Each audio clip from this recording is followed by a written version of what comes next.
Good evening, good evening, good evening, everybody. We're going to let people start to come into the Zoom. I believe the Zoom is posted on Dr. Amber's Facebook Live. So if you're viewing from Facebook Live, come in on to the stream.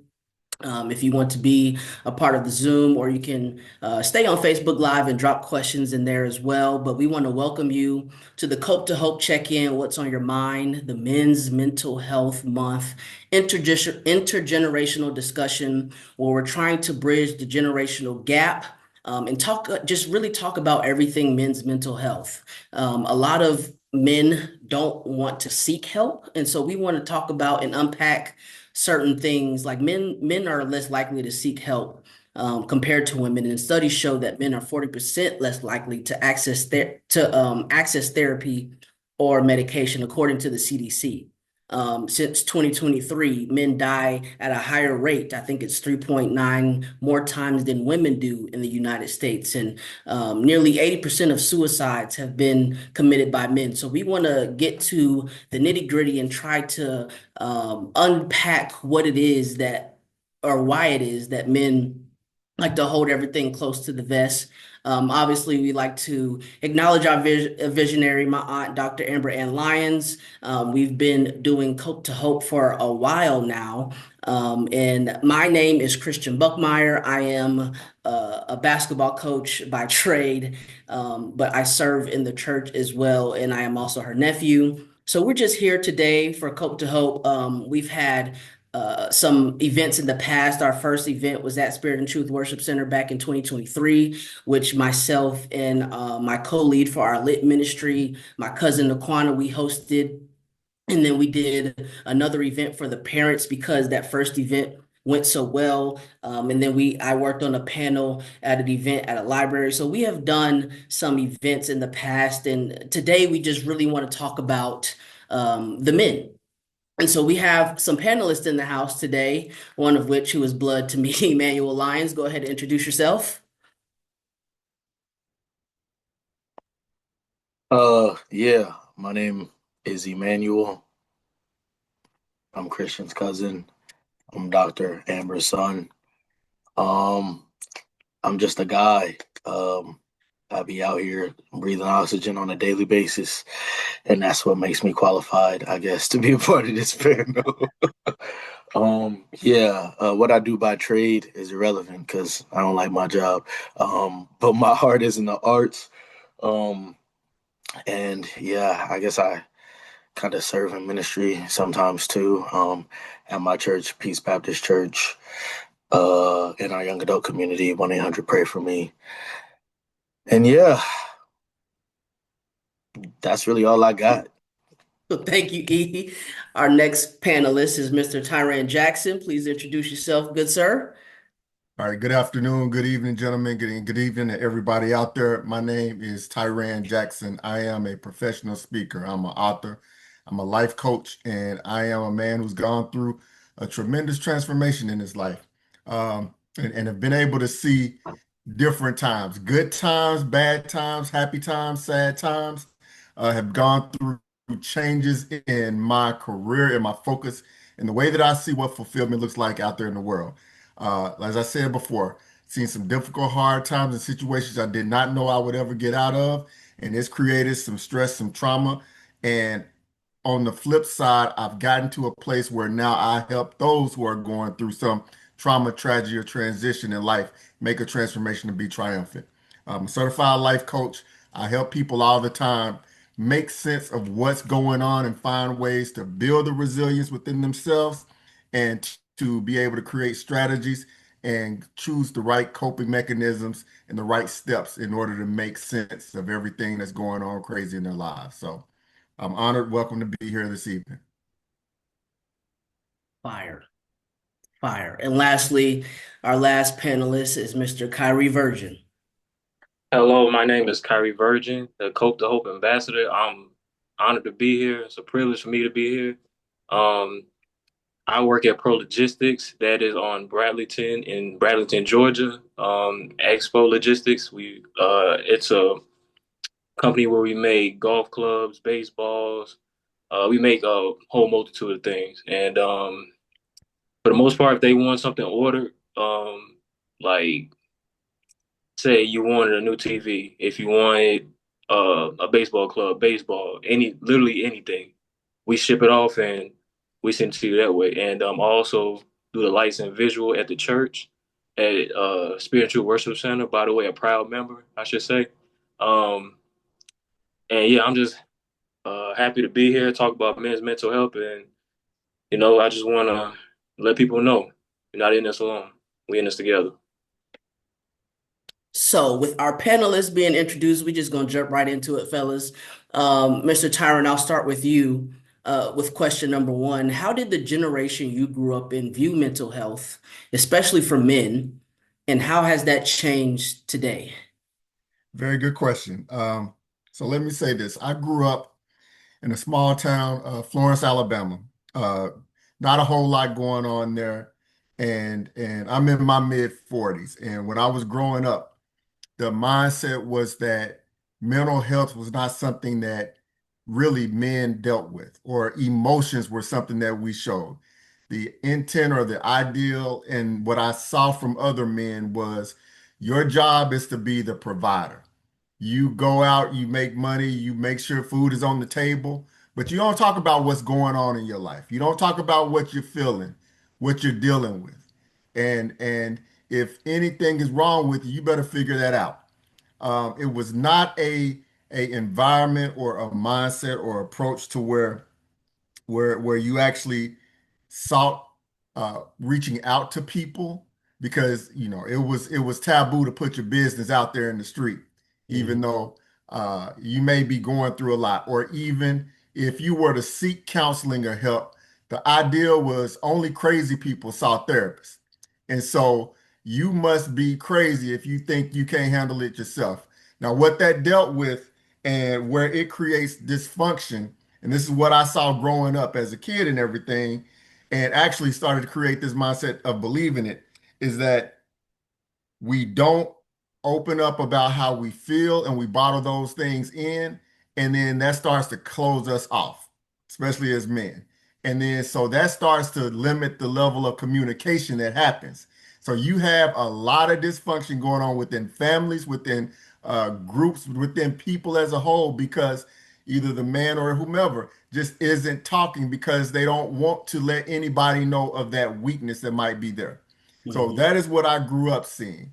As I got into my mid 20s or so, I started opening up because I started seeing more people who were starting to become more comfortable with, their masculinity, with their security, or with their insecurities, I guess I would say. And then as I started going through the phase of being married and having a family of my own, I started realizing that I could be a little more open. I could be more vulnerable. Um, as of what I see now, I still see that there's more places for us to go to, but as men, we have to realize that we can be comfortable with being vulnerable and authentic. And I think the younger generation sees that. There's so much more information out there today, and there's so many more examples of how we see mental health impacting people negatively. And by expressing those things, being able to take positive steps so it doesn't bring you down. And the fact that that's out there for us to see, and that resources are out there, and that there's people, things like what we're doing right now, brothers on here talking about mental health, that opens the door for other people to say, okay, let me check myself out. Let me see what's going on. That wasn't there 20 years ago, and it wasn't there 20 years before that. So I think now we are in a much better place as far as being able to feel at least comfortable enough to take that first step towards guiding ourselves down this journey of improving our mental health. Absolutely. Absolutely. E, what about you? I think how mental health is viewed by my generation is pretty a wide spectrum. Um, I think growing up as a like kid, we're getting the tail end of what Tyran talked about, the generation, our fathers, our uncles, our mothers, our sisters, brothers, whoever the case may be, telling us, all of those age-old adages that we've heard, boys don't cry or men don't cry, or you know don't be so sensitive, men shouldn't be jealous, that's a female trait, that's hove, all of these different things that always kind of translated to a silencing of emotion, a bottling of emotion, a pushing and pressing down of emotion. And I think what it helped encourage for a lot of my generation was a lack of emotional intelligence, but also a Mhm. lack of emotional maneuverability, as a lot of men, even if we have the ability to identify what we're feeling and why we're feeling it, we think that's where emotional intelligence ends, right? But we still haven't maneuvered and processed through it. And so some of us who would call ourselves on the higher end of the emotional intelligence spectrum still are dealing with the difficulty of processing and letting ourselves feel the emotions and go through these processes. We see this oftentimes with men with grief specifically, because grief is such a heavy hitter and it's something you can't solve. And we as men, we're action oriented. Oftentimes we're problem solvers because, like Tyran mentioned, we have to be the providers and the protectors and the provisioners and all these things. And because of all of that, it then puts you in that mindset of trying to, oh, how do I solve the issue? But you can't solve grief, right? And so we see a lot of people have that hurdle. But overall, I think we were raised up in that mentality, and somewhere along the shift, and I think the internet's boom has really had a lot to do with this. Conversations started being happening across more than they were happening up, meaning a lot of Mhm. my peers, my generation, and the generation, right before, like, the edge of millennials, zillennials into this older Gen Z that I am, we're having these conversations with each other in hallowed halls rather than we were for the people who raised us. And just keeping it real, we realized, like, you sad? I'm sad too. like, you you think about that? I think about that too. And I think our fathers and our forefathers had it. They just didn't have the understanding. And so, like, what they had, a understanding of what lied beneath, right? So what they had was a universal generational understanding that when they came home from work, they sat in the car for a little bit because they didn't want to go in the house, Mhm. or they had to go to the bar, and get a round or two every night after each shift, or all of these different things that are a part of these conversations around mental health, but it's infancy observation, right? We're not getting to the principles in the meat and the potatoes, and getting to the core of things. And so I think we started having those conversations across, and that started leading to a lot of these hotbed terms that we have now. And I think as a generation, we've shifted the way that we think and talk about mental health. I think where the lapse now is for everybody to get on the train. I think we talk about it a lot, but people still feel like they're unequipped when it comes to resources. I think men specifically still struggle with feeling like there are spaces that are safe for them, because the world's not really safe for them, especially when you're a black man in this nation, or anywhere across the world. And I think that then adding on to that, even if people feel like they have the resources or feel like they maybe know where to turn, or this is a safe space, that they have an issue with application. And so I think we have a lot of the jargon now. I think we have a lot of, the conversation has been happening for a little bit now, probably over the last decade or so. But I think where my generation is kind of caught in this in between is we have all this conversation, but walking and living it out has been a difficulty for us. That was good. That was good. Kyrie, what about you? Yes. I agree with both what Tyron said and what Emmanuel said. I'm gonna start off with when I first grew up, it was nobody to talk to, and if it was, they just ignored it. Just shake it off. Because I grew up around men that took it, that didn't really talk about it unless it was brought up. They were like, "Oh well, it's just that," and just keep it going. And I guess that cycle just kept repeating itself. And I'll admit, I was like that. I'm still working through that. I'll be honest with you. I'm still working through that. And as time goes on, as a man, you kind of put a shield over your heart. You put a shield over what you have to say because you feel like your voice doesn't matter. That you don't need to be heard. You don't need to cry. Just get up, keep going. And as I'm seeing on social media, we have more and more people, just like Emmanuel said, having the courage to come out and speak out about their mental issue, how long they've had, how long they've been dealing with it. That tells me two things. One, you're more comfortable talking in public. got that courage. For one, that takes a lot of courage, just like Emmanuel said, to go on social media in front of the most harshest people in the world. Social media, knowing they're gonna judge you, know they're gonna talk about you, knowing they're gonna put some in a negative light. Some people will, not everybody. Some people will try to make it a joke, be like, man up, this and that or whatever. For one, it takes a lot of courage because, like I said, you're talking to a bunch of strangers on the internet, telling them how you feel. That tells me that you really care about what other people think. That tells me another thing. That tells me that you have nobody in your close circle that you could talk to. But you feel like, for one, they'll laugh at you, they'll talk about you, and judge you. And for me as a man, that's just not fair. And I've been fortunate enough to deal with different men in different seasons to let me know that it's okay to be a man. It's okay to have emotions. It's okay to talk about it. And as that goes on, I'm like, okay, let me spread that around. Let me help. Let me see what I can do. What can I do better? First things first, as I was referred to earlier, speaking up, period, is the hardest thing ever. But that's also the first step. You get past that, pretty much anything is possible. And really, I feel like social media has the biggest thing to do with all of this. Let's just say, let's take the NBA for example. Let's just say somebody messed up. That player could be doing really well. The one time he does one thing bad, what do? They ridicule him off that one thing. Say, take Will Smith for example. Will Smith slapped Chris Rock at the what was it, the Oscars, and everybody made a big deal out of it. But what no one knew is that Will Smith was battling something emotionally, and people kept picking at him. Like, if I was Chris Rock or this and that or whatever, I would hit him. But you don't know what Will Smith was battling inside. We don't know what. See, we look at everything through a screen. We're looking at on the outside point of view. We don't know what's going on inside them. We don't know what's going on inside the household. They may be battling something we don't know about. And that's just like, as both Tiran and Emmanuel said, men have emotion that they're blocking away, and they feel that they continue to do that. That's considered being a man. You can go about it that way, but at the same time, over time, that starts to hurt. And as I'm seeing on social media, people are starting to come out more and more and more and starting to have the courage to come out and talk about their mental issue, their mental health.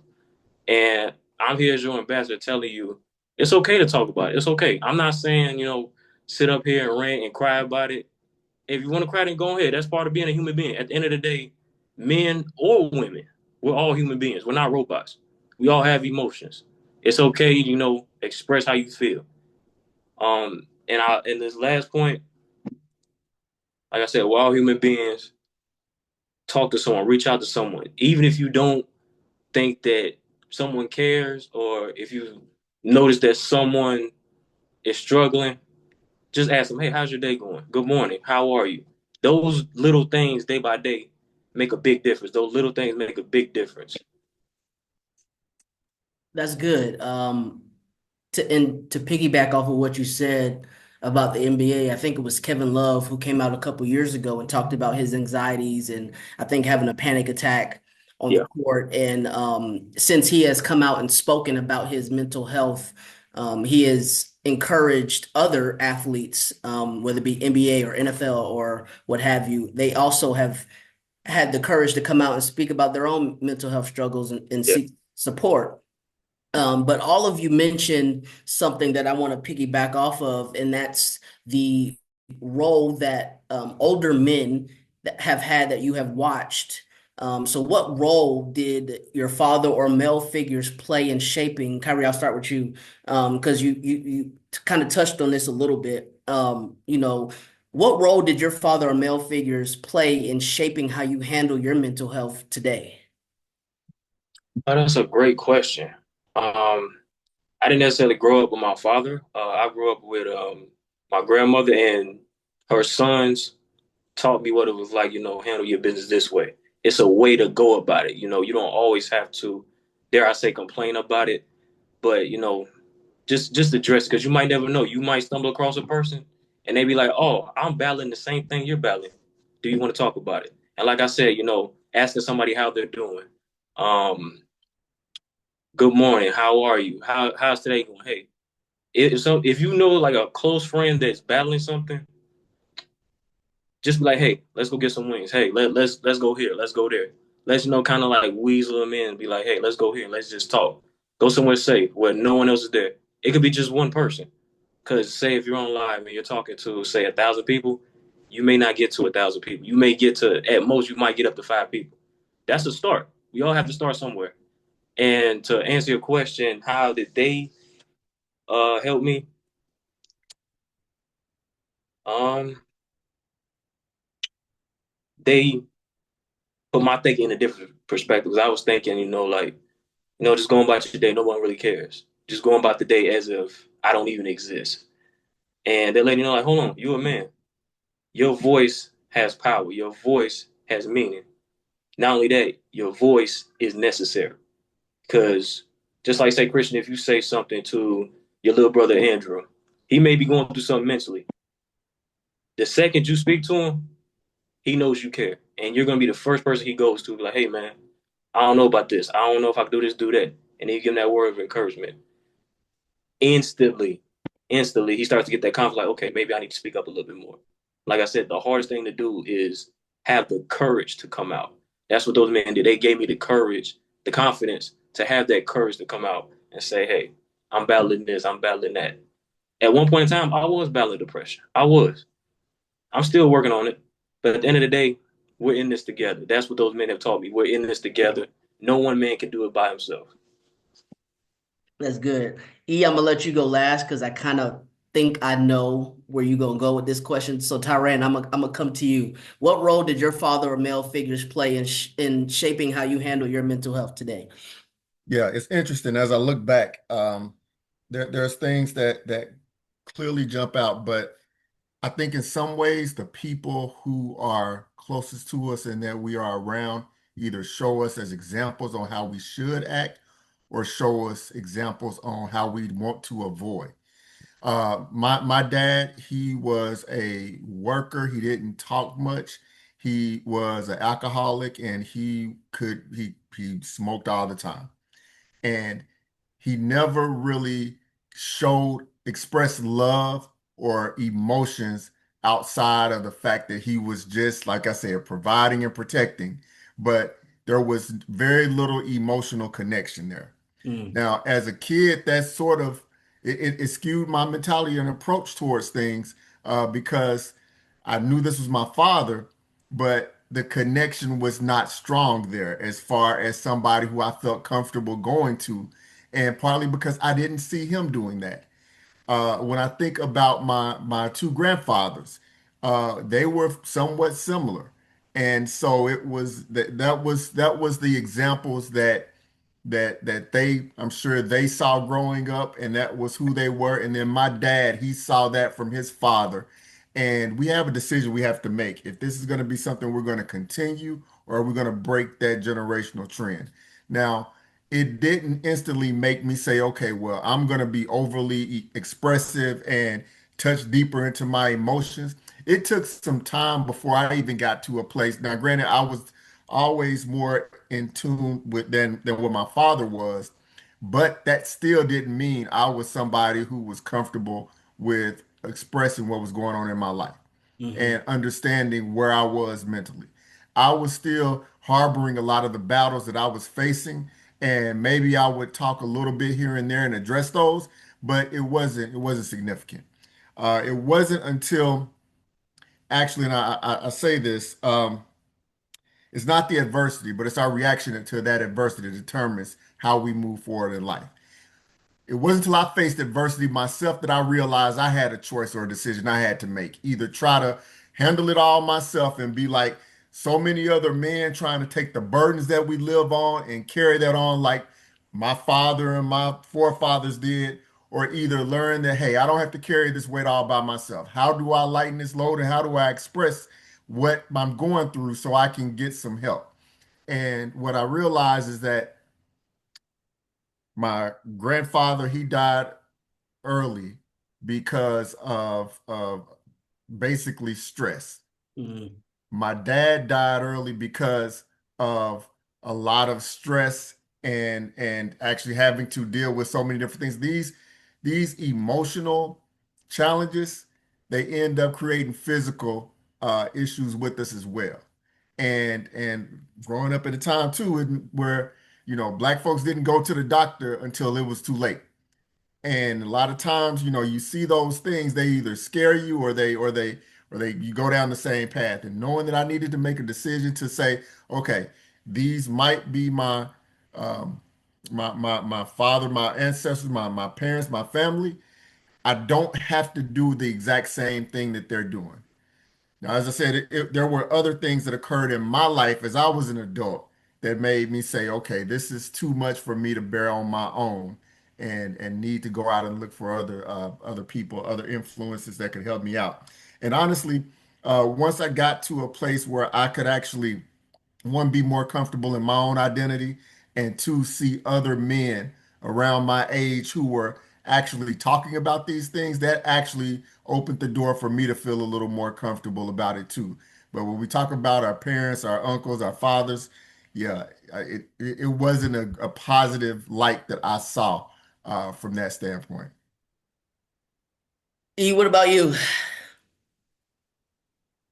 Um, well, the question being, how have the men in your life framed your view of mental health for, your view throughout your life? And I think that, you know, kind of what I spoke to in that original answer, like, is what my original framework was. There was just a lot of not processing emotions, not feeling them, not dealing with them. Um, and so I not only learned that through speech, but I also learned that through observation. I watched many of the men who I was supposed to call role model and supposed to teach me the throes and ways of life, and especially how to be a man. Um, for whether they knew it or not, for lack of a better term, neglect their mental health. And I also watched how that impacted the people around them, myself included. I watched how a lack of ability to process your emotions, a lack of ability to acknowledge your emotions, the pressing and pushing down and bottling of your emotions makes you a walking powder keg.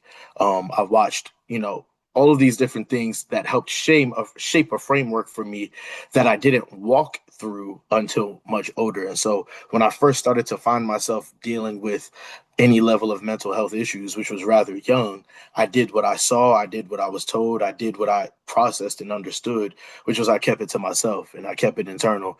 And then I became that walking powder keg. And then I became that person who was tough to be around, or that dark cloud in the room. And that kind of stuck with me so much that I let those things become my identity. And so I used to like have this thing in middle school and early high school. I would tell everybody I'm just a jerk. And I would tell them I was a jerk. And yeah, like I was really sarcastic and I would be condescending. But what I was more than any of those things was hurting. Did I know that? Yes. But did I have any of the tools necessary to try to traverse through that in a healthy way? No. And there were tools afforded to me like earlier age, much more than other people. I found myself in like therapy, you know what I mean? And not specifically for like anger management or emotions or whatever, but I found myself hearing gems and getting perspective that wouldn't really hit me and dawn on me till years later. And so as I grew and I matriculated through, now high school age and in college and all of these things, I realized that like being who I've been all this time doesn't have to be like this stagnant thing. I don't have to remain in the same processes when I've always known better, whether I had the education.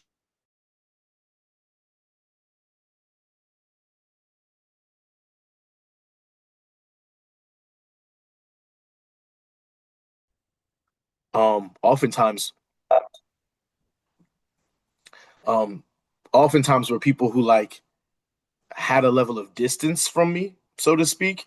So not the people who like had these super duper intimate relationships with me, but individuals who like I could turn to in some level of respect, not as distant as like celebrities or anything like that, but individuals just throughout my time and my path, and no one super dominantly or significantly, but I took little gems here or a tidbit there or a random conversation with a teacher in between classes where he said a thing, and then 2 years later I was like, that actually applies over in this area of my life too. And all of these different things helped shape what I started to walk in as this, like, I have this understanding and now I can like start to try to apply it to myself.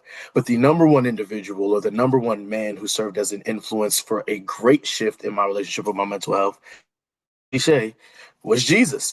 And at a certain point, when I started turning to how I handle my mental health, to him as the source, to him as the answer, to the word, as a guide, and all these different things. And I'm not no master of it. Like, I'm still in the trenches. Like, I wouldn't even say I'm in the happy. We in the trenches. However, we have a North Star to turn to that's infallible. And I think that was something that I struggled with when trying to find male mentors, is I couldn't trust anyone because I knew how easy it was to finesse people because I watched the men closest to me be finessing the world. Like, I know the real you, and you not a good person, gang. But they think you somebody to be admonished, and so if I can't trust that, then it's hard for me to trust anybody. And so that's why I could only take little moments and tidbits and gems, and I couldn't walk with a role model. But once I found somebody who I could walk with eternally and that who never faltered, it clicked and it did what it needed to do for that last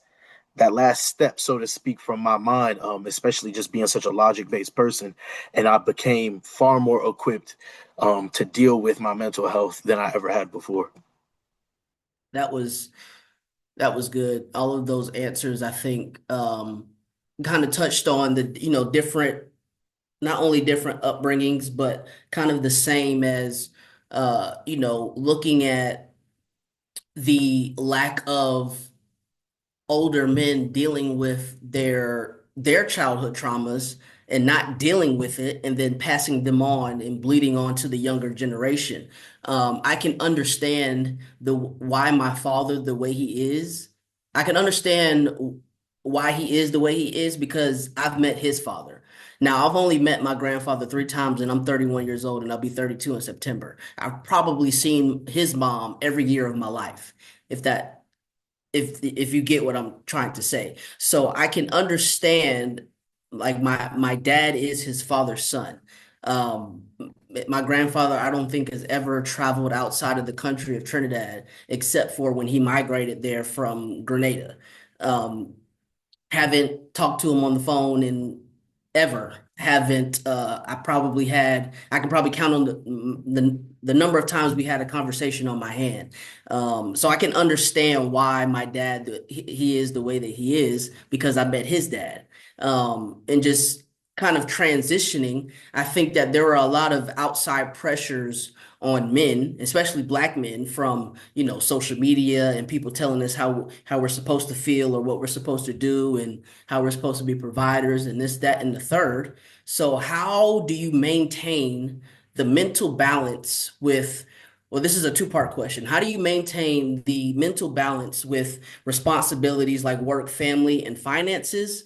And what pressures or expectations around masculinity have impacted your mental health and how have you dealt with them? So the first part is, how do you maintain the mental balance with just responsibilities of life, work, family, and then of course finances? And then what pressures or expectations around masculinity have impacted your mental health and how do you deal with them? I'll start with you on this one.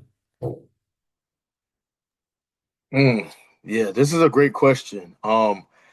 I think uh I don't want to conflate the two parts, so say the first part again so I can attack that. And How then do you maintain the mental balance with responsibilities like work, family, and finances? yeah, I think that's an important question because I think if you poll the average man and ask him what the leading stressors or issues or problems in his life are, one of those, if not all of those, will be his answers.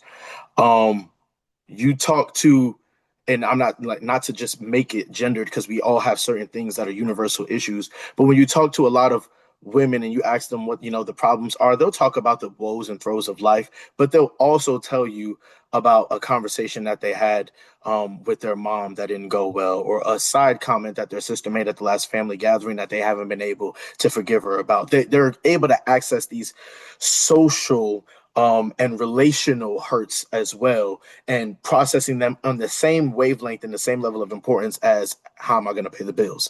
And you don't see that for men, right? So you see the offense that one may take, right? Your boss talking to you crazy means a lot less to a man if he can pay his bills. Yeah. But if his boss talking to him crazy and he can't pay the bills, the way he's going to open up to you is about how he can't pay those bills, right? How he's struggling to put those twos and fews together. And obviously, no, we're not a monolith and nothing exists purely in binaries. But I think that for me, something I found, right? We have this term work-life balance. And something that I found is that most of the men in the generations prior to me, their work was their life. Not because they were passionate about these things, that they were driven, that this was their purpose, but solely because that's how they felt it was supposed to be, how it had to be. And so when you ask a man what's new, when they were at the bar, the first hour and a half, 2 hours of conversation is just about the mill. It's just about the office. It's just about wherever they're working. And the reality is that there's so much more to life than that. But more importantly than there being more to life than that, that's one of the least lesser important parts of life, if we're being honest, because you can't take your job or any of the finances with you. You can't take any of these things with you. And so oftentimes I think we find, and obviously we want to provide for our families, but your kids are going to remember so much more the relationship you had with them, the moments, the happenings, the conversations, how you made them feel, than counting how many meals were missed or how many times the portions were a bit smaller and they ate dinner, but they were still a little bit hungry. And it's not that they won't remember those things too, because I come from humble beginnings. Trust me, I remember them. But it's because of the fact that the most important things in life are these things that aren't tangible, are these things that you can't put a price tag on. And I think that me having an understanding of that was really birthed from me being a rebel. I've been a rebel my whole life. And so I looked at whatever the system was and I had to ask why. And I had to ask, well, why we do it that way and what makes that the rules and what makes that the status quo.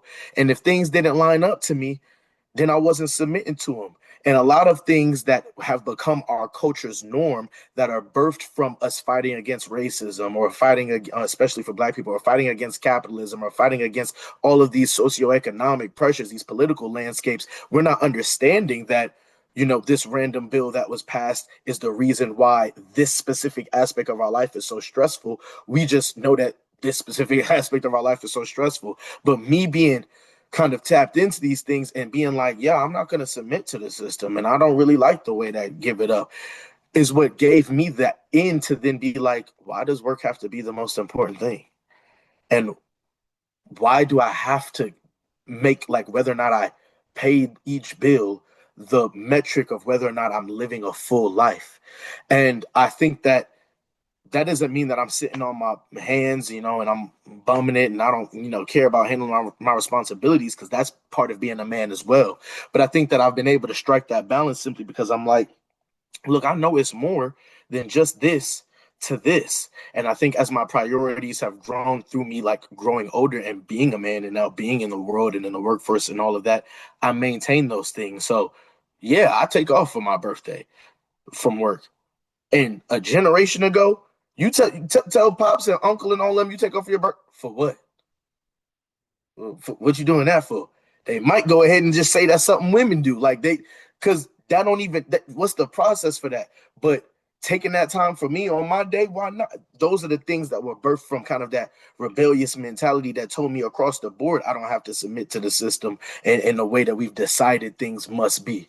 So yeah, that's the first question. Then I think for the second question, repeat it again for me just so I have the refresher.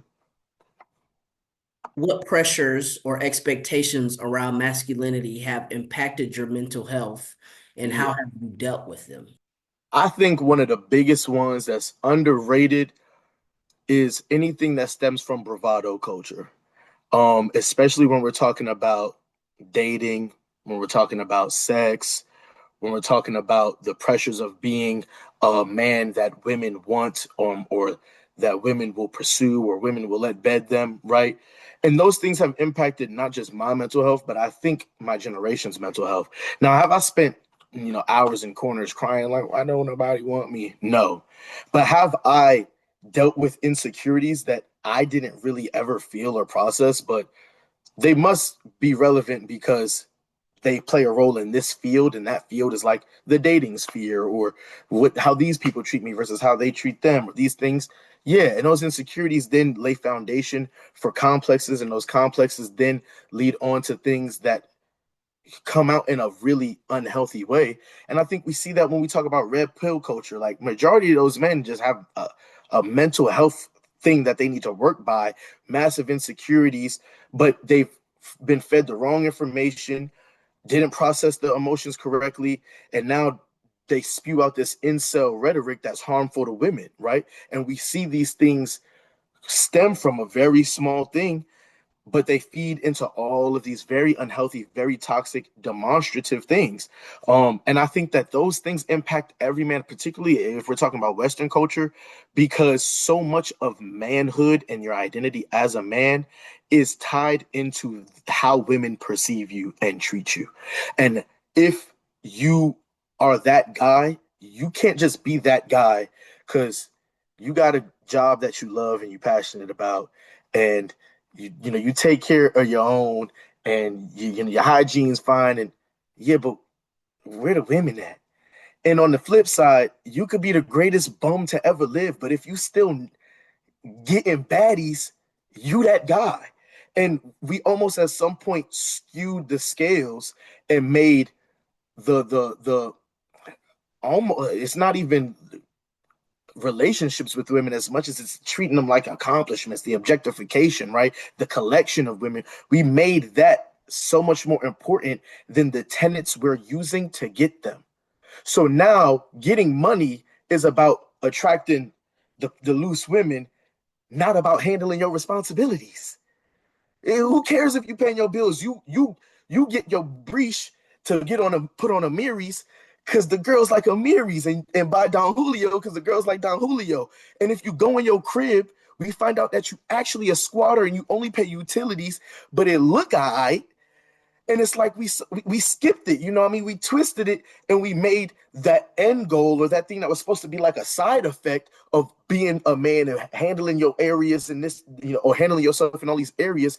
We made that more important, and I've watched that tear down mental health. Not just, again, something I've dealt with, but I've watched it just completely. I mean, our generation, I think, is one of the most messed up when we look at even statistics about marriage. I mean, we look at, uh, uh, uh, um, how sex work is just a common craze. All these things play a role. And I think one of the ways that I decided to kind of, I guess, combat or balance that for myself wasn't even really unhooking from the matrix. Like, I'm gonna be honest, like, I still sometimes fall into the like, yeah, but don't nobody really want me right now. I got to get on my square just so that somebody want me. Like, we still fall into that sometimes. But something that I recognized was the answer to that was not only just in unlearning so many of those unhealthy thought processes, but learning a real, genuine appreciation for women. And that came from the Bible. I hate to go back to it again. I'm sorry. But for me, it's easy to objectify. It's easy to have these because we're in America. Lust problems is ingrained in the culture for every man, and the only way I've been able to find for me to continually uproot that and find a true appreciation for women beyond just what they can provide for me has been in, okay, how do I treat all people?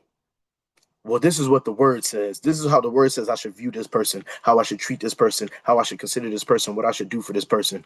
And so that's the way that I've been able to fight back against a lot of that bravado culture.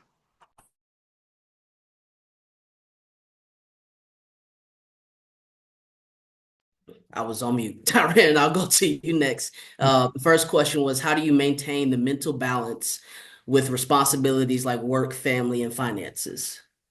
So first off, I want to commend Emmanuel for giving a full breakdown on a lot of aspects there to touch on as it relates to it. That was great. That was phenomenal. I'm gonna be brief about. Well, I was fairly brief about this. Um, I say the first thing because when you start dealing with all of these different external aspects of your life, it can be very it can wear you down. And I think a lot of times we people succumb to the pressures that having that job. Once you start having that family and things are coming into play that you weren't expecting, or people depending on you in a different way than it was when you were just, solo dolo by yourself. You have to do certain things. And but what I found is that through my journey is that we have to two things. We have to, as men, learn to love ourselves and understand what that self-love is like. And then the second thing is that we have to be intentional about addressing our needs and doing the things that we need to do. A lot of men can relate with being angry, with being frustrated, with being mad, with dealing with negative emotions. But how many of us are actually going out there and seeking the things that bring us joy and happiness and putting a smile on our face? A lot of us don't do that. And I think that when you start seeking those things with intentionality, then it starts to help you with your mental health and help you deal with the challenges that come up in life. You'll hear a lot of talk about gratitude. Those are things that can create positive energy, positive emotions that aren't just manufactured for a shot of dopamine or something, but actually bring us genuine satisfaction, help us be able to deal with the challenges, the bad times, and when things don't always go our way. So when we start looking at the pressures of, of work, of family, of just everything else, our involvement in activities, and just having people asking more things of us than what we're capable of handling. Once the overwhelm starts to kick in, we have to find some ways to sort of suppress that. And that's where, like I said, being intentional about things. I actually believe going to therapy is key and helping to serve as an outlet. Finding that group of people that you can go out and talk to. I enjoy working out. That's a stress reliever for me, being able to do that. Going golfing, doing different things, but we have to find our joy. We have to find that happiness to help offset what is causing harm to us. So that's the first thing. But we have to be intentional about seeking those things out and knowing and identifying, hey, this is something that I like. Let me do more of that and do less of the things that I don't like. And so when that job is kicking you behind, when the kids won't stop crying in the middle of the night, I mean, you can't get away from those things, but you can offset it some by finding things that's going to help bring you up. So that's the first part. As far as the second part, and it was related to what pressures and expectations, I think, as far as that have impacted mental health and how to deal with them. What pressures or expectations around masculinity have Masculinity. impacted your mental health, and how have you dealt with it? So I think there's a what we are exposed to can help us or it can hurt us. And Emmanuel talked about this quite a bit. I think that there is a strong desire to status and women can be two things that pull us or push us in the wrong direction and can force us to maybe do things that's not within our nature or not going to serve us good ultimately for our mental health. I think that sometimes from a financial standpoint, we may spend money recklessly and that can create the financial hardships because we want to be seen driving that whip that's dope out there or be, or having other people see certain things, think something about us that may or may not be the case. And a lot of and this is a black problem when we're talking about brothers checking in. I think that is an element that has made it harder for us in our community because we want to have those, have the J's on the kicks that's dope, or we want to be able to be, have somebody compliment us for, something that we rocking, or like you said earlier, talking about having women that are just bad around us, that type of thing. Those things can pull us down and pull us away from where we need to be. And ultimately, even though that short moment of excitement might be good in front of people, ultimately it can be the downfall of us as men. And so I think we have to be real mindful when we see that out in culture, on TV, on the internet, or just out in public. When we see those things, don't be very cautious on what you're observing and pull it past the surface layer and understand, is this who this person really is that I'm seeing and I'm emulating, or am I seeing the facade of that person? And that's not what I need to be. So I think we have to be mindful around that aspect of it as well. And then the whole theory or mindset that, as brothers, as men, we got to be hard. We can't show weakness. I think that's been something that's been around way too long. And understand that we are human. We are people. We're going to have times of happiness and times of hurt. And it's okay to show both.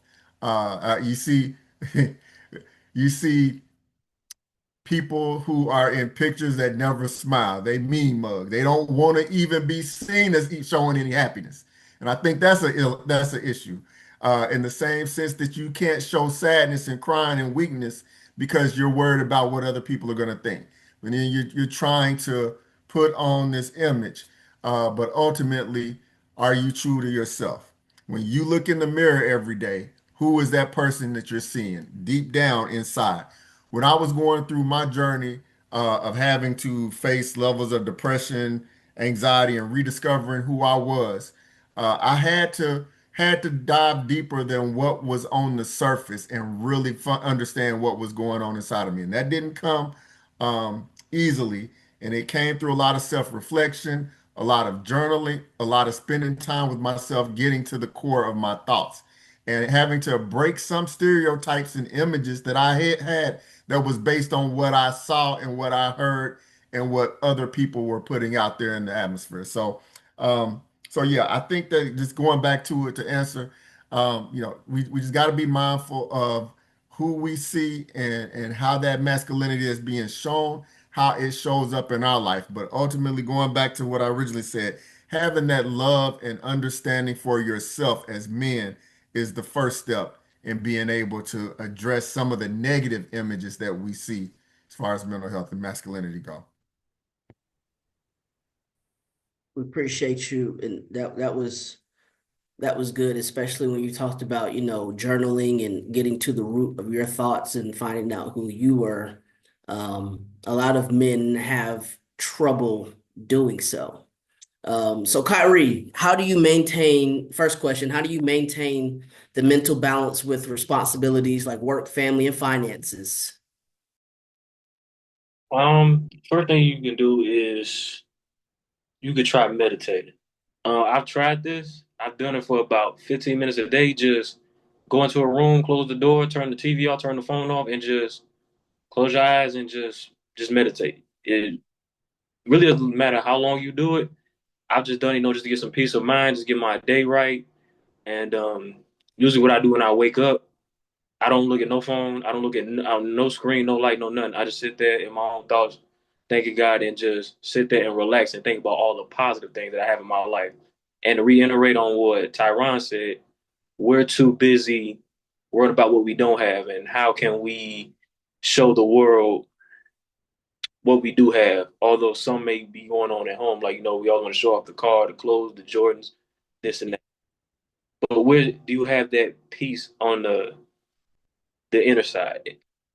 And how you can bring you said how can you bring that to family finances and How do you maintain the mental balance with responsibilities like work, family, and finances?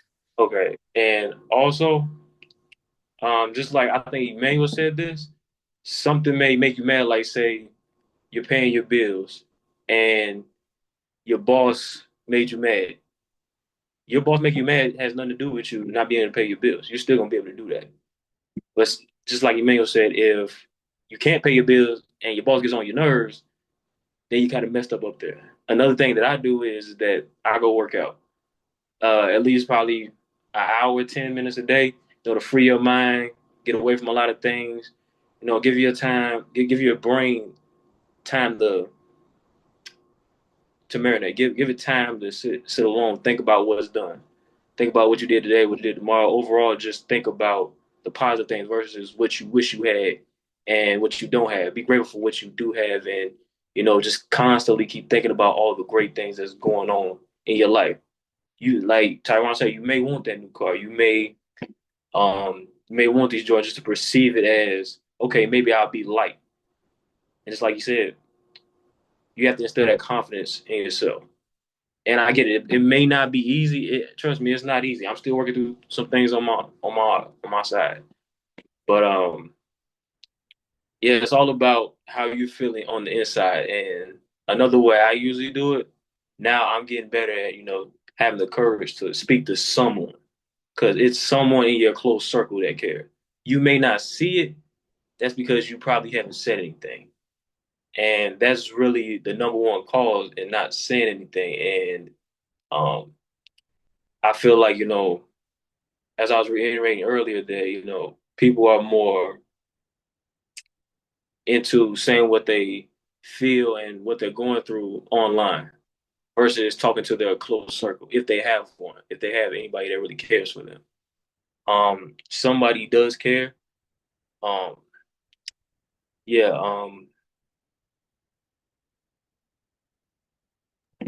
The next question was, what pressures or expectations around masculinity have impacted your mental health, and how have you dealt with them?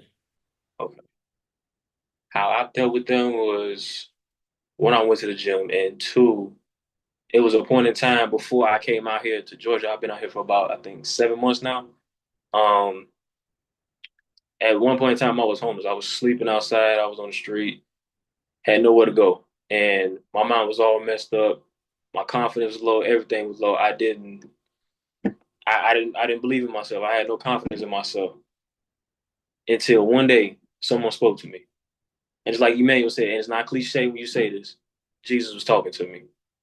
He said, I believe in you. I will walk with you. Just believe that I will bring you to that level you want to get to. You just got to work for it. And I will not, what do they say? I will not bring you this far to leave you. So I started going to work each and every day, each and every day. I think for like 90 to like 95 days straight, just kept going to work, just kept going, just kept going. And I started to gain that confidence. I'm starting to see things change. I'm starting to see the money go up. I'm starting to see, things like Emmanuel and Tiran said, the money started coming. Um, the clothes started coming. I started, wanting to get money to get a car. But then I realized, is that on the inside gonna make me feel better? To the world, that makes you look like somebody.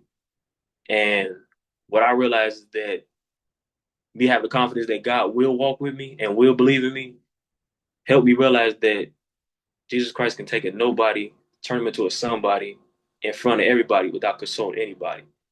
When I came to that conclusion, is nothing in my eyes that God can't do, because I didn't already seen it. And when He brought me up like that, my confidence was skyrocketing. Even now, it's skyrocketing. Thanks to everybody in this panel. Thanks to Dr. Amber. I would not be here without that confidence God gave me, and for everybody in this panel to believe in me as an ambassador and to speak on mental health. Um, is really, and Emmanuel, like I said, it's not cliche. Speak proudly as you want to. Jesus Christ, man. Jesus Christ gave me that confidence, and ever since then, I believed in myself, and now I want everybody else to believe in themselves. And like I said, I'm here for you. And so Kyrie, I'll stay with you with this next question. When we talk about mental health and the reluctancy for men of all ages to speak about how they're feeling, what does healing look like for you? And what legacy do you hope to leave when it comes to men and mental health? Well, healing looks to me is how you present yourself. And what I mean by how you present yourself, like how you walk, how you talk, and acknowledging that Jesus Christ is your Savior and being more aware of who you are versus who you want to be by everybody else's perspective. That confidence that you have, that belief that God will raise you up. Um, Healing, well, pain, confusion, and anger, that's all temporary. Healing in Jesus Christ is forever. And I feel like the only way you'll know someone's healed is when they begin to have that confidence to speak out, like, yeah, I'm going through this. Now, I'm not just saying, just get on social media and be like, hey, I got a mental problem. Can someone help me? I'm not saying that. What I'm saying is, over time, the people you're around, even now, the people I'm around, the people at Spirit and True Worship Center, they made me feel like family as soon as I walked through the door. That right there healed me just a little bit. And ever since then, I have gained that confidence back. And what was the second part?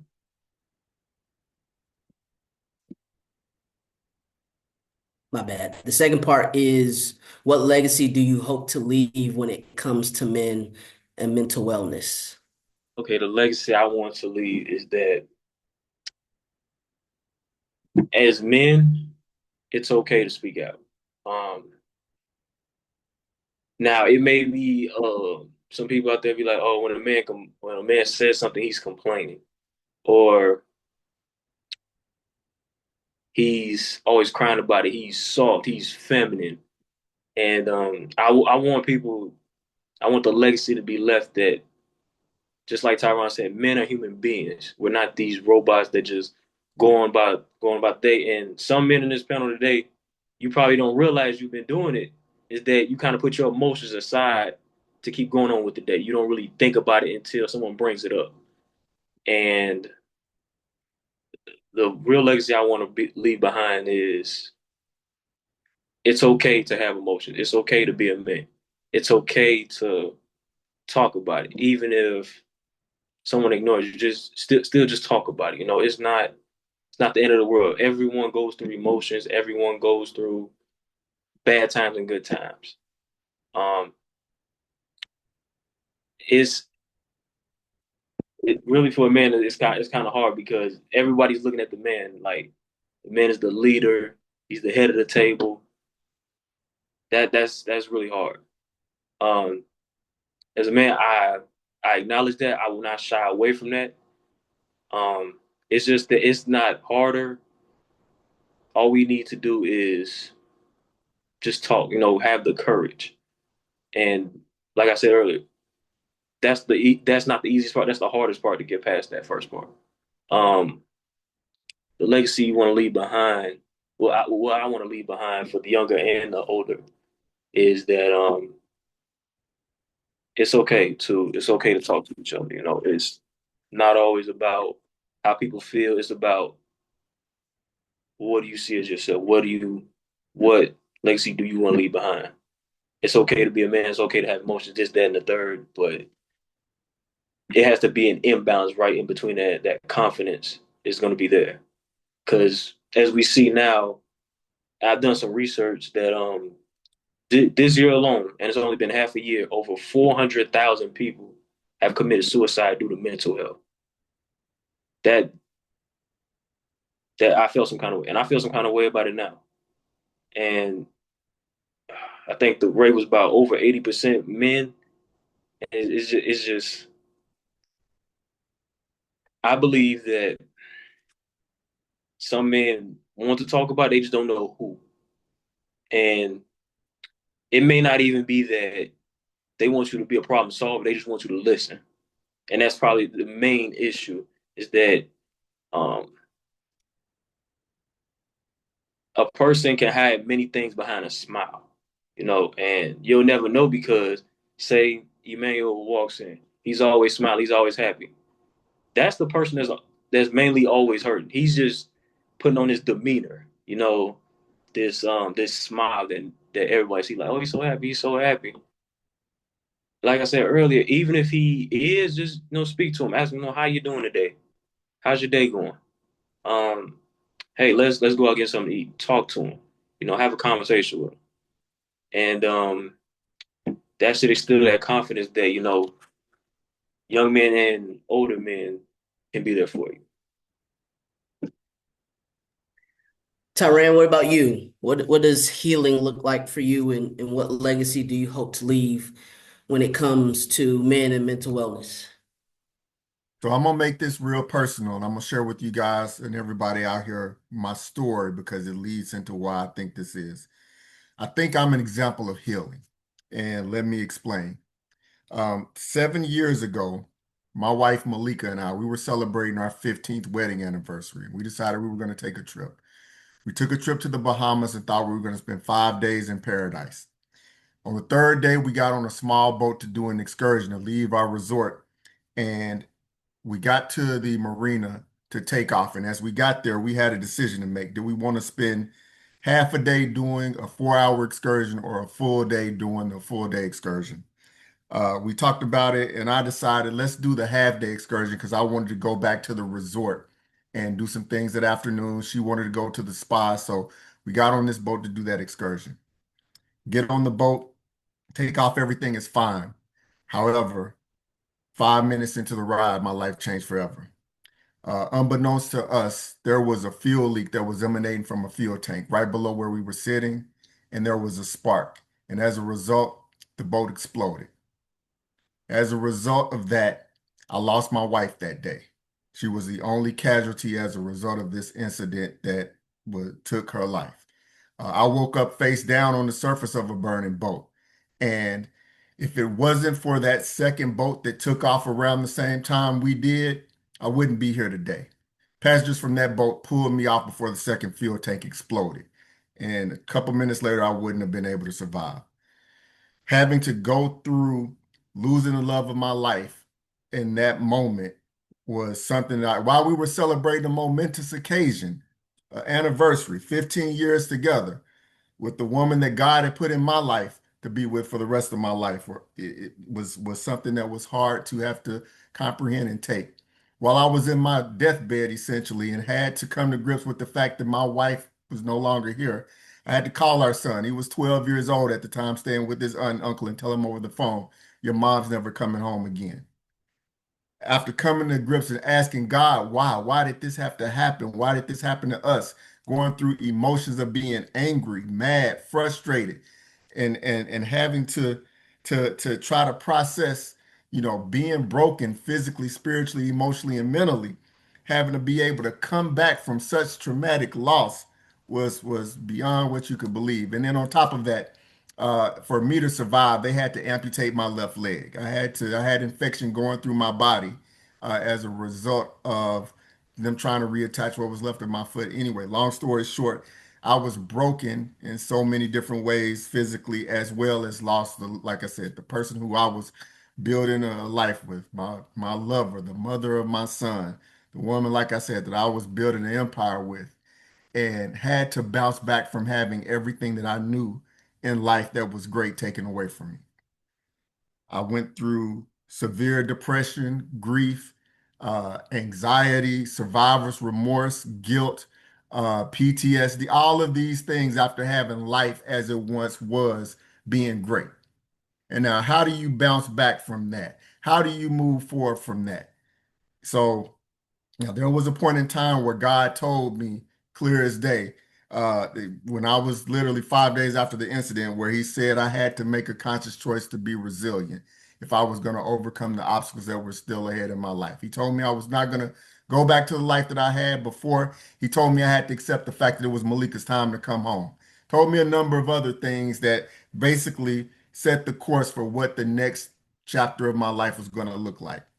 And in the midst of it, I had to go through a lot of spiritual rebuilding. I had to go through emotional healing. I had to go through an identity shift that I wasn't who I once was. I was an engineer for 20 years before this happened. And God told me I was not going to go back to being an engineer, that there was going to be a different path, a different journey for me.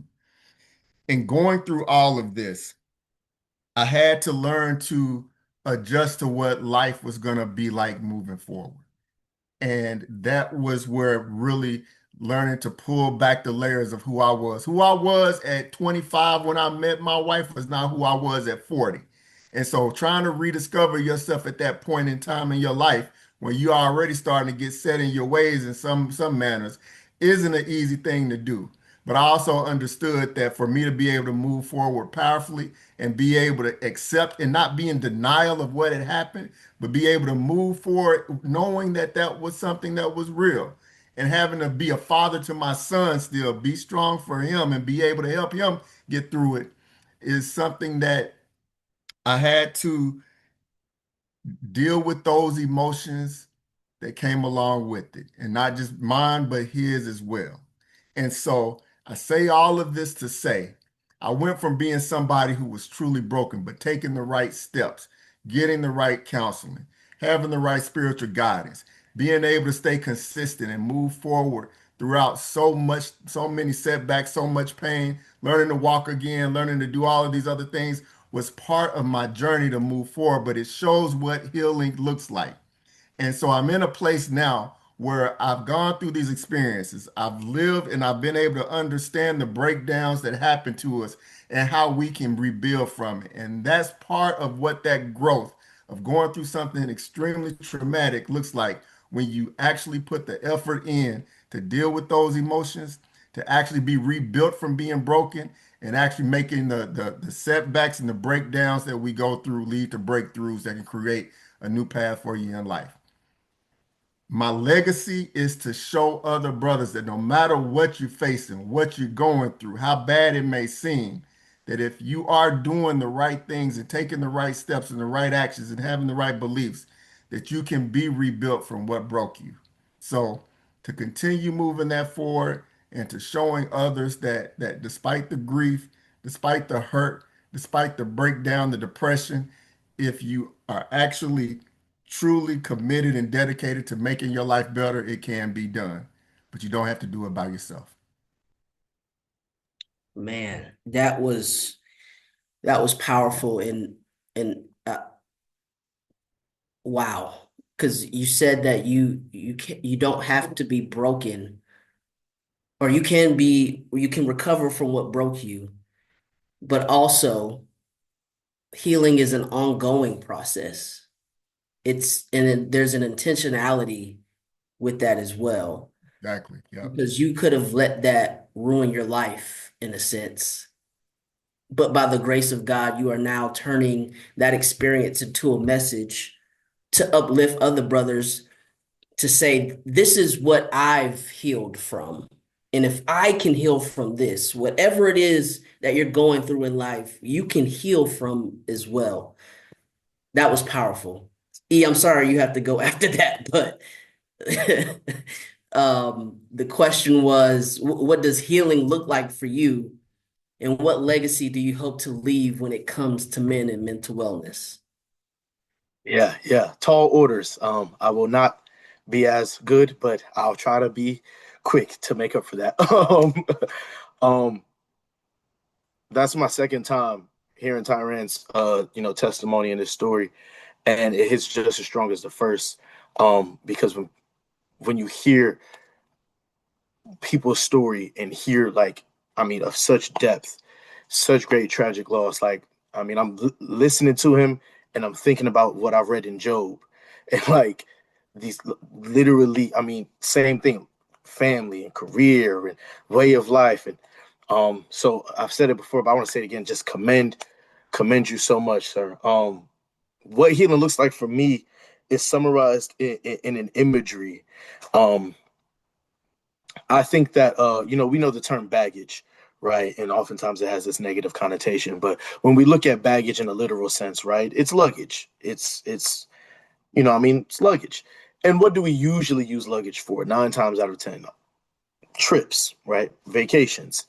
And I think that that's important because in life, when we come back from a vacation, we don't need to keep walking around with the luggage to prove or to remember or to access or to talk about the vacation or the trip that we were just on. And healing for me is on an emotional level that same thing. Yeah, I have hurt. And yeah, there's trauma. And yeah, there's these things that broke me, these things that hurt me. And I can choose to continue to walk with the baggage and live with the baggage of them and live with the weight and live with the darkness and let that consume and cascade over me.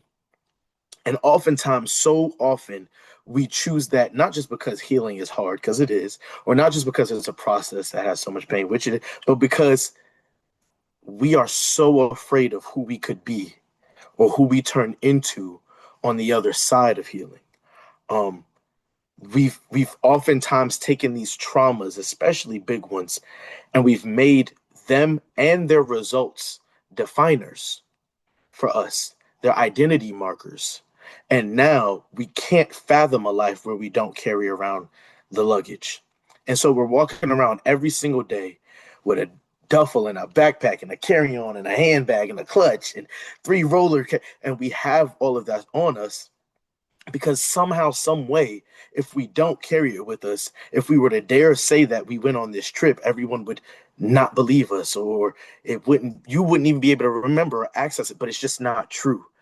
The reality is that healing is letting go of all of those things and knowing that that does not mean that it didn't impact you, that it's not real, that it didn't potentially have rippling effects that affected so many other things.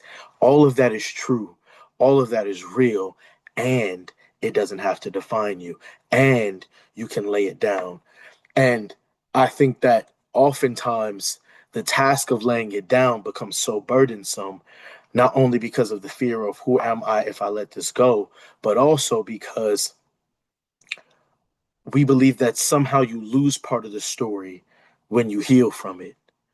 And so there's this texture that we believe just isn't quite the same if I somehow find myself on the other side of healing with these things or with this happening. And so that's what healing looks like for me. And I'm working every day to get there. I wish I could say that I walk around with no baggage on me all day, that I leave my luggage and that I don't even feel the need to reference the trips. So many of us walk around with the luggage and we don't talk about the trip we went on anyway. It's just proof of a thing we'd rather left unsaid. um but I wish I could say, yeah, I figured it all the way out. But to Tyran's point, it's a continual process. So it's about the choice, not just to lay it down once, but we remember where we laid it down at. It's about not going back and picking it up back up again. And so that's what healing is for me. And then my legacy, I think that I'd like to leave when it comes to this conversation is kind of tied to that, and especially for men.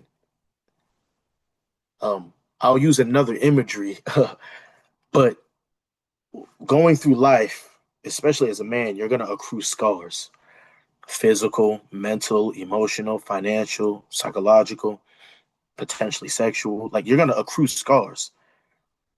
And somewhere along the way, we decided that being, kind of to Tyran's point earlier, rough and callous and hardened was the best way to be. And so that's become the definitive marker for so many of us. These scars. These scars become proof that I'm tough, that I didn't let life beat me, that I didn't, falter, that I fell down, but I got back up again. But what we find out on the other side of that is that if our skin dares to heal and you can't see the scar and feel it as much, we don't think we are anything. We don't recognize ourselves in the mirror. And so, much to the point I just was making, so many of us, especially men, we're defined in our minds when we think about the things that make you you. If someone asks you what makes you you, so oftentimes those answers, they're fruit from a poisonous tree. They're stems from trauma. They're oftentimes how we've learned to adapt and deal with the things that hurt us and destroyed us and broke us. But it's not what defines us. And that's really the key, that we're defined not by the shortcomings, the losses, the trauma, the pain, the hurt, the scars, But what truly shows resilience, resistance, strength, overcoming spirit is not let me show you all of these scars, but let me show you how my skin healed over it. And so I think that if we can find comfort in the new skin and being new creatures and being reborn through our experiences and being able to say, I don't have to remain. I don't have, yeah, I might have defined myself by this. This may be who I think I am, but that doesn't have to be who I always am. And leaning into that, I think we'll find that we're not defined by our darkness. We're not defined by our trauma. We're not defined by our hurt. We're defined by something much greater.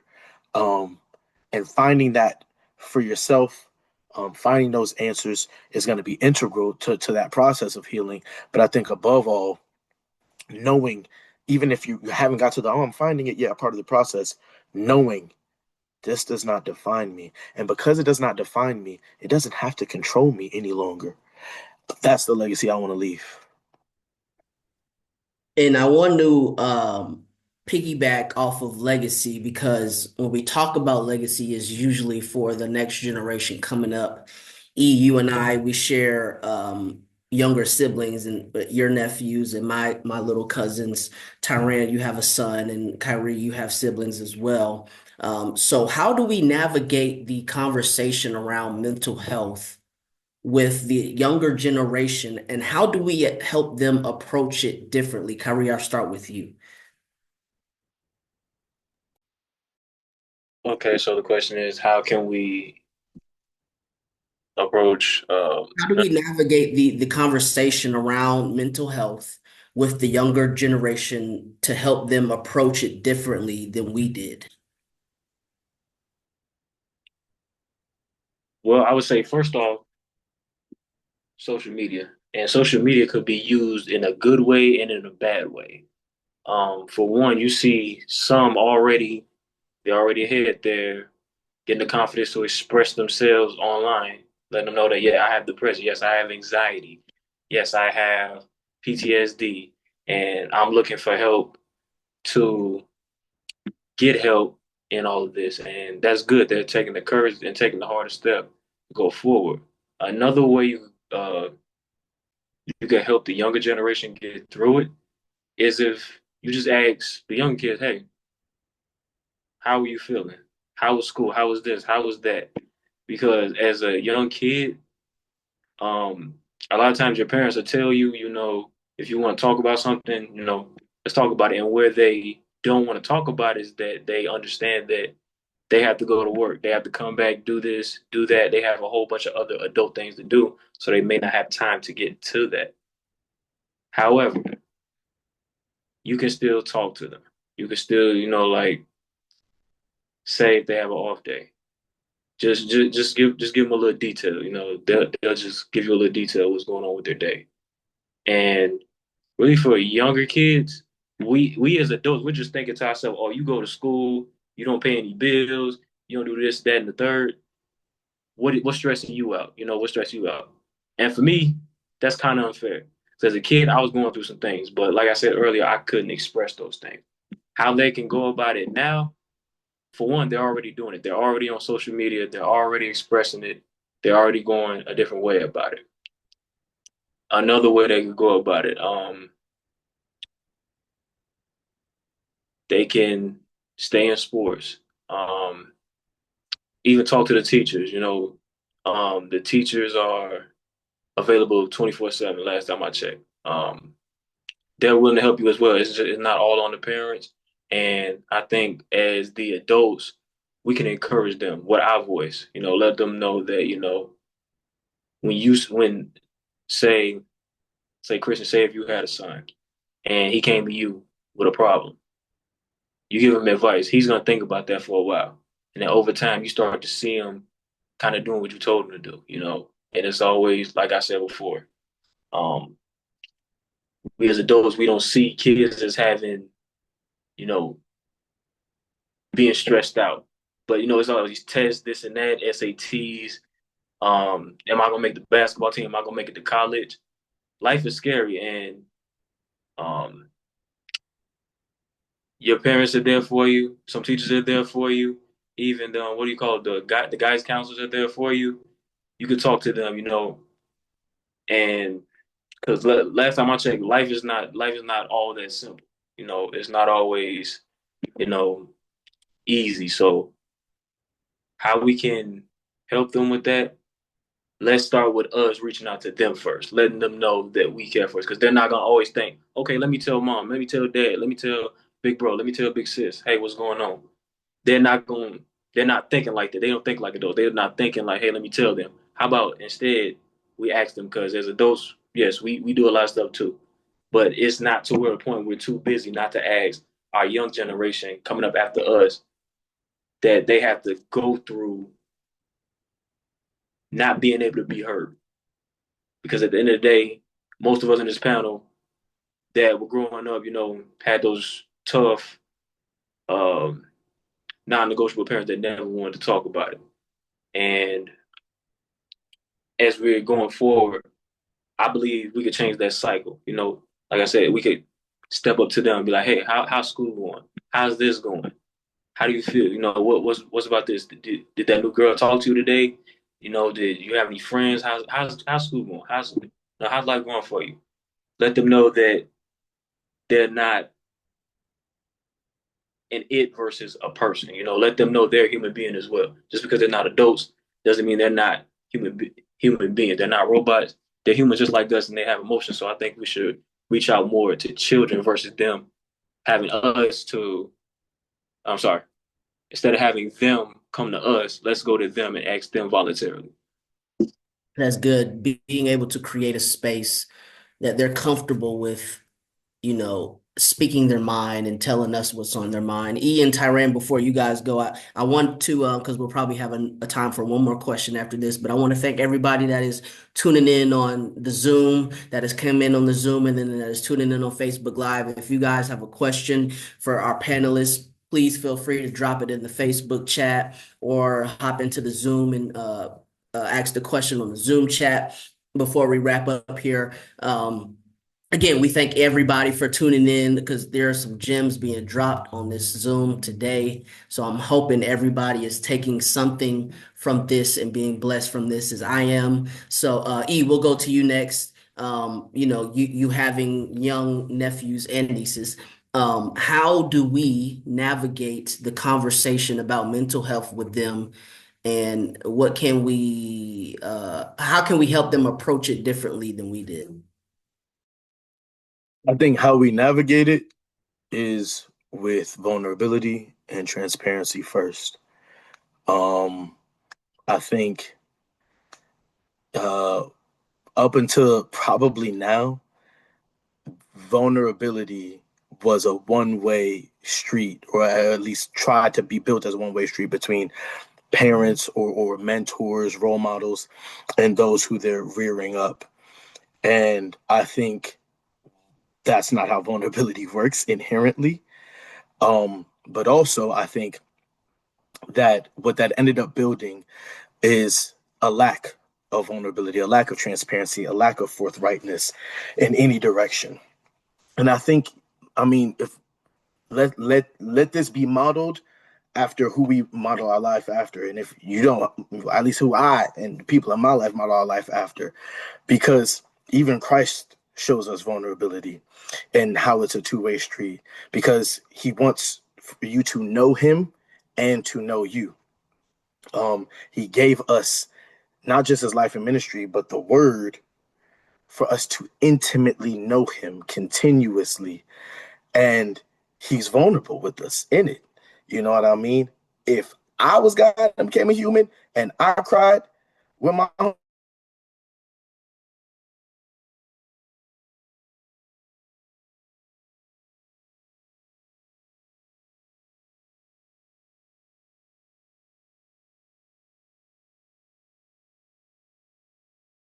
where parents or mentors or whoever the case may be, um, kind of just lay down the law, but don't give anything of themselves to then help the kids through it's not effective in these kinds of conversations and spaces. That doesn't mean that there's not going to be times where it's like, look, do what I say because I'm the adult and I know what's going on around here. That might happen, but especially when we're having these intimate conversations, these difficult conversations, so many of the people in my generation, we didn't go to our parents for Nathaniel about what we was going through, and it was because we ain't know nothing of what they went through or was going through, you know? And I watched how, for myself, how a time period where not necessarily knowing so much as what my mom had been through in her upbringing, but there was a time period where it was just me and my mom. I say my mom against the world. It was nobody else, even though I had older siblings. They had moved on and they moved out the state and this and the third. And we literally like did life together. So I'm seeing the ups and downs. It's times where you can't hide the fact that you cried about this thing because I'm right there with you. Or you can't hide the fact that this was a tougher day because I'm seeing your temperament is different coming from work today. And that gave me something that I would then returned to my mother years later, not in real time, but it gave me a glimpse into her being a human and dealing with things. And she stopped being this composite thing that's called a parent, right? This figure, but she became this actualized human being. And in real time, I still was stuck in it, just me up here by myself. But years later, that bond is what allowed me to be able to start saying, things that were the truth, and sharing like, yeah, I was wilding, or yeah, I battle with this, or yeah, we go through this, I've gone through this dark phase, or yeah, this thing you said impacted me in this way, and that's something I still deal with, or this thing that person did, or whatever the case may be. And I think it all starts with vulnerability and transparency and us being forthright, like Cyree said. As the adults, we got to set the standard, and that means we can tell the younger generation they can come to us as much as we want, but we got to be willing to be forthright and go to them.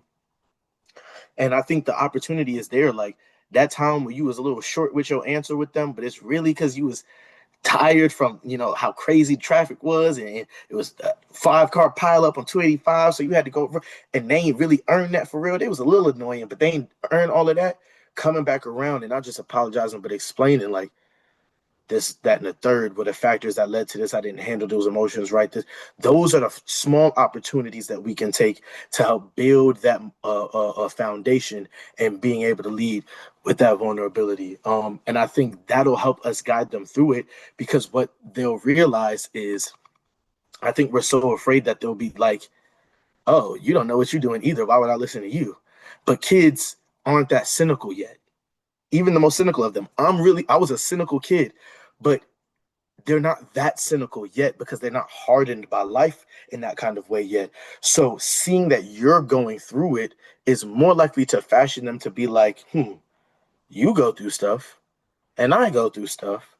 And so I feel like I can go through my stuff with you by my side because you afford me the luxury where it's appropriate to go through stuff with you by yours. And so I think that's going to help equip the next generation in ways that I think can't be measured. We can come up with a million medical terms and all the jargon, but I think that there's a methodology in humanity.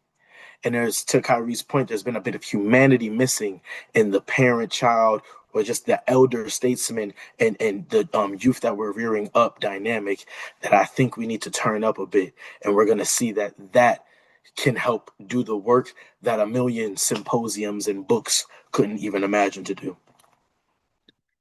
Tiran, what about you? Okay, so I'm gonna try to be quick with this, and I'm gonna just touch on a couple of things that were already said and throw some other things out there. Um, First, we got to be leaders. We got to lead the effort. We got to drive the effort. It's more. We've got to, as Emmanuel, you talked about starting a conversation. Christian, you talked about creating a safe space. We have to do those things if we're going to get more people to address these matters. So I think that that's one of the key aspects. We might even have to create the platforms and environments. This is great, but what would it look like if we had a gym with 200, 300 people there who were actually taking that first step in addressing their mental health? Doing things along those lines is going to be key. Initiate the conversation. You guys touched on that. I think that's great. Showing Showing others vulnerability, it opens the door for them to walk through and be able to share what they're going through. So we need to make sure that we do that. Um, as Black men, we need to make sure that we clearly and that we clearly articulate our journeys. Clearly articulate our journeys. From doing that, we can create the process on how we move through our journeys. Once we create that process on how we move through our journeys with our mental health challenges, then we can learn how to communicate that process to others so they can apply it for themselves. Now we're guiding others on the right steps to take in order to at least move forward through the pain and not just sit on it. And so I think that that's another big thing that we can do. Don't just talk about it, but put it on paper, give it, and make sure you can communicate the how to get through, and not just this is what I went through, but the process associated with it. Once you got a process, then more people can follow those steps and figure out how to apply it to their life. And then last thing I wanted to say was we might even have to step up and actually take those who are within our circle to see that counselor to get that help, and not just encourage them. Look, a lot of people will not feel comfortable opening up to someone that they know initially. One of the things that I did for a young brother who I've mentored and done some things with before, I could see he was going through some things that he was facing.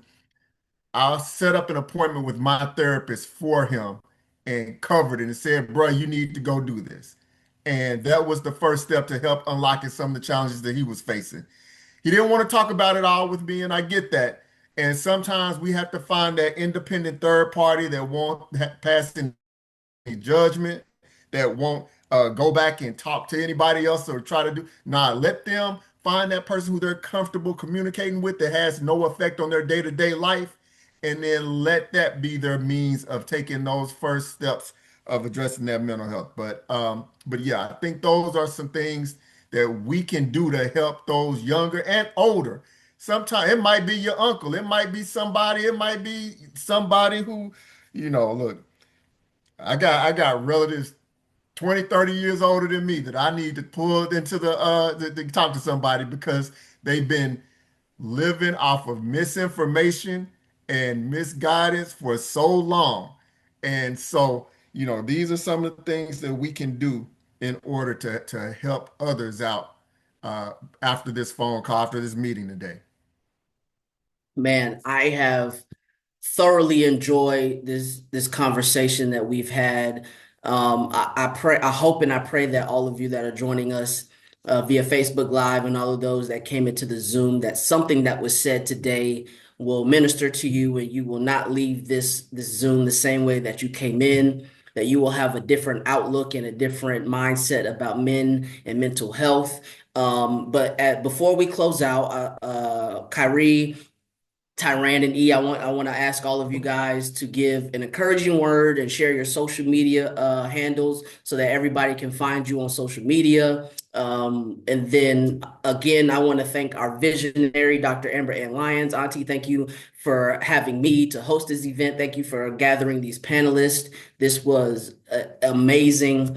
So Kyrie, I'll start with you, then we'll go to E, then we go to Tiran. Give an encouraging word to all that are watching, and then give your social media handles so they can know where to find you. Okay, one thing I could say is that I really enjoy being here. Again, it's a privilege for me to even be here. Um, One piece of advice I would give is to not be afraid to speak out. At the end of the day, like we've been saying and preaching all day, you are a human being first. Before anything, before a man, before a woman, you are a human being first. And I always know if it's somebody you can lean on, it's Jesus Christ. Go to him first. I guarantee you everything will align with you. Everything falls into place. And just know Jesus Christ is the same yesterday, today, and forever. Part. That part. Where can they find you on social media? Oh, you can find me on Facebook and Instagram at Kyrie.Kyrie. and also on TikTok, Kyrie.Kyrie. And I just made a Twitter, and I have no followers, so go ahead and follow me, Ambassador Kyrie. Yeah. Y'all head over to Twitter and give my boy a follow, man. Where you can start with an encouraging word for the people and let them know where they can find you. Yeah, I think for an encouraging word, I mean, so many things, great things were said tonight. But I really want to emphasize that the conversation around mental health, um, is important, but at a certain point, it has to be more than a conversation. And I think, each one of us, especially when we're talking about men, but I think each one of us has to take a level of activity and autonomy, over the wellness of our minds. Um, because the reality is that on every level, but especially when we're talking about on a spiritual level, but on every level, if I can take your mind, divert your mind, pollute your mind, I don't really got to do anything else past that. You know what I mean? We see it all the time when we just look at relationships and how the psyche impacts in that. We see it in work dynamics. We see it again in our spiritual lives. So the protecting of our mind is important. And that's why even the word tells you that it's all about the renewing of your mind. Because even the Lord knows, if your mind is wayward, it don't matter how much your hands want to do right or your body or your mouth, it won't be able to be. And so I think let's all be encouraged from these conversations to have the further conversations, the personal conversations, the tough conversations, to make the tough decisions, to do the things that have a level of activity and autonomy, to take our mental health and our mental wellness into our own hands. And to Tyran's point earlier, if you have to start to be a little bit more active, and I'm not saying press into pride, but if you have to be more active or more firm in helping someone else take their mental health and mental wellness into their own hands. We see it happen all the time with addiction. We see it happen all the time with, frivolous spending and this, that, and the third.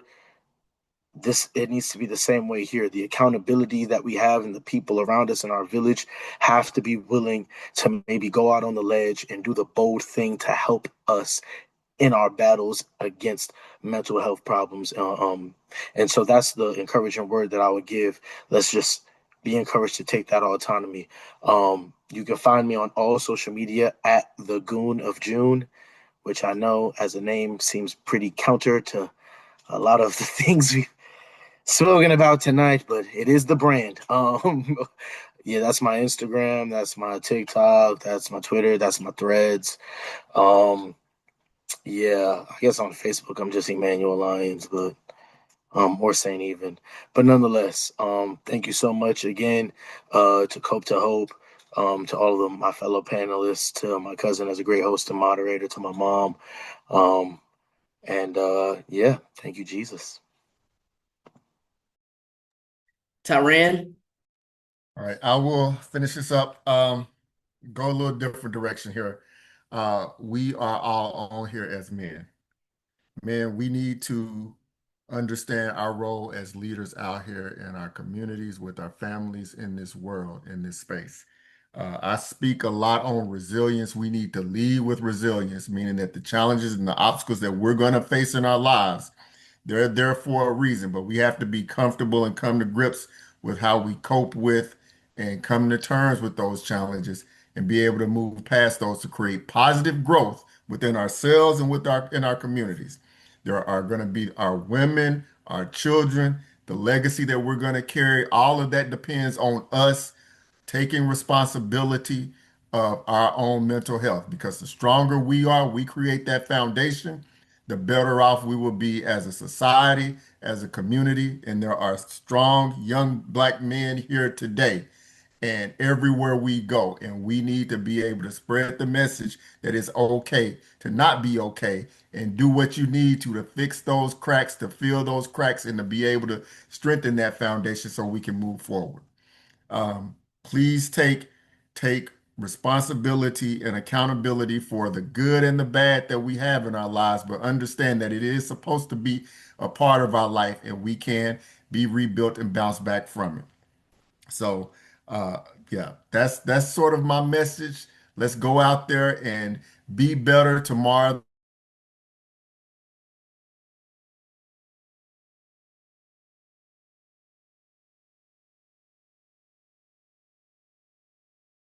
Resilience still remains today the narrative of our life from this day forward. What are we going to do as men from this day forward to create a better, stronger society out there in the world? Your ability to lead starts with your willingness to heal. So let's do that. And as the title of this, let's learn to cope with hope. And so let's do that moving forward. Let's be shining examples of what that looks like and continue to grow, heal within ourselves and help others take that first step to do the same. My name is Tiran Jackson. You can find me out on Instagram, Facebook, LinkedIn, TikTok under Tiran Jackson or Tiran Jackson Official. And I appreciate Dr. Amber Lyons and for all of you brothers for letting me be a part of this platform to be able to talk and share a little bit more about how we can overcome the challenges that we don't see, the challenges in our mind. Thank you. Again, for all of you that are tuned, well, I guess I can give a little, just to summarize what all of our panelists have said. If you're out there and you are a man, you don't have to suffer in silence. You are not alone, and your strength is not measured by how much you carry in silence, but your courage to speak, your courage to heal, and your courage to grow. And as Tyra said, your courage to be resilient. Seeking help is not weakness, it's wisdom. Um, so just to summarize all of what we have learned here today, again, I want to thank our visionary and the From Pain to Purpose director, Dr. Amber Ann Lyons, my aunt, who put this on for us. We appreciate you and your vision and just allowing men to be transparent and vulnerable. Again, my name is Christian Buckmire. You can find me on Twitter at coach_buck03. Go figure. And then I think my Instagram is _CB03. And then on Facebook, which I rarely use, is my first and last name, Christian Buckmire. But please, please, please follow all of these gentlemen on social media and stay in tune with what they're doing. The message about men's mental health needs to get out. So we want to thank you again for tuning in to our Cope to Hope check-in on men's mental health and bridging that intergenerational gap. Again, I hope and pray that something that was said here tonight on this Zoom will speak to you and that you will not view men's mental health the same way that you did before this Zoom. Again, we want to thank you and we hope everybody has a great night.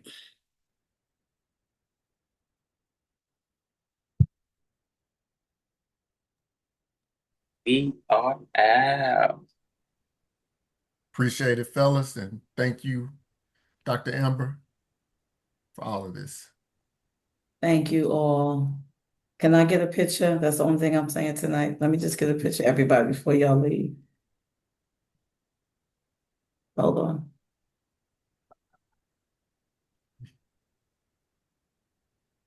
Gotcha. Thank you so much, everyone. Have a blessed night. Dang. Thank y'all. Appreciate y'all. Appreciate y'all as well. This was I powerful. read somebody said, is the book on the way? Yeah, I see the Quanta. Did you place an order for one? Oh, look, I got a couple of books out there. If y'all want to check it out, go to choosingresilience.net. You'll see my first and signature book, Choosing Resilience. So yeah, you can go out there and check it out if you want to, by all means. Say less words. Choosingresilience.net. I'm gonna see if I could type this in the chat. I don't You think Yeah. should have plugged that in when you was talking about your socials. I wasn't even thinking about it. So I was so That's all into right. this. We're gonna put the link in there. Yep. Resilience or resilience. Yes. Choosing Resilience. RESILIENCE.net. Gotcha. Yep. Okay. Y'all was amazing. I'm not saying nothing. Thank you, everybody that joined on Facebook and then Zoom. Go back and watch it. Check it out. It's amazing. Thank you. Good night. Appreciate y'all. Inspiration.